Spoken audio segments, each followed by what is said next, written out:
On a personal note, you're a mother of 3 wonderful kids yourself, and you have managed a busy career and raising them.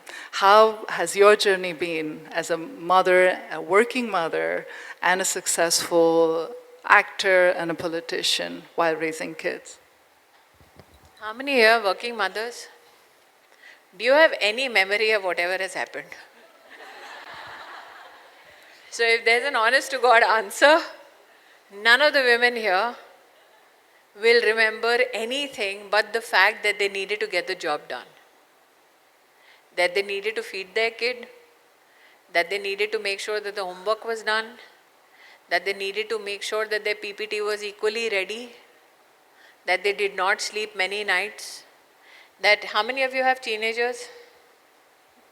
हाँ, and that they have teenagers who are mouthing off, आपको किसने कहा था? How many of you have that?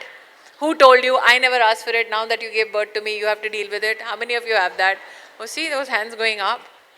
And how many of you wondering that I was just cleaning the nappy and now this person is talking back to me? How many of you have that? See? So if you ask all of them, how can you describe what you feel? They will have absolutely no memory. But there will come a time, how many of you are 50, 55, 60? There will come a time when they'll be 50, 55 years old and their kids would have gone on to lead their own lives. And that is when they will start reflecting. When the bones pain and you can't explain it to anybody else. When the joints pain, when you have a hot flash and you can't explain it to anybody else. When you look at that kid who now does not have the time to call you back, you can't explain it to anybody else. So that's what it feels like to be a mom.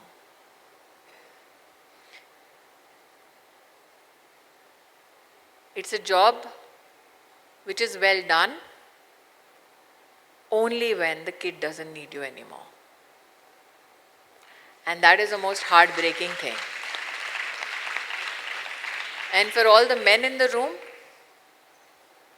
the daughter will remember only when she has a kid. Remember your mother used to say this, तुमको तब पता चलेगा जब तुम्हारे बच्चे होंगे, है ना? So that's your mother's revenge.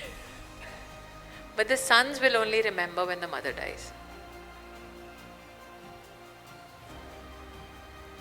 And that, I think, is the tragic beauty of being a mother. That you're raising someone to let them go. That you're raising someone to forget you. You're raising someone who will never need you again. And all you'll be left with is a photograph, a memory, a text. That is what you're raising. You've spent half your life so that you can be forgotten in the other half. Can you compute an economic value to that? And I have women in the room who are crying. And this is exactly why the VCs don't give us money. They think we are very emotional. But they don't realize that it is that emotion that makes us honest enough to pay back. It is that emotion that makes us work harder, push back stronger, come back faster. And the day somebody realizes that and invests in your enterprise, that's a smart investor. Because money can buy anything. It can never buy a woman's tenacity. It can never buy a mother's love.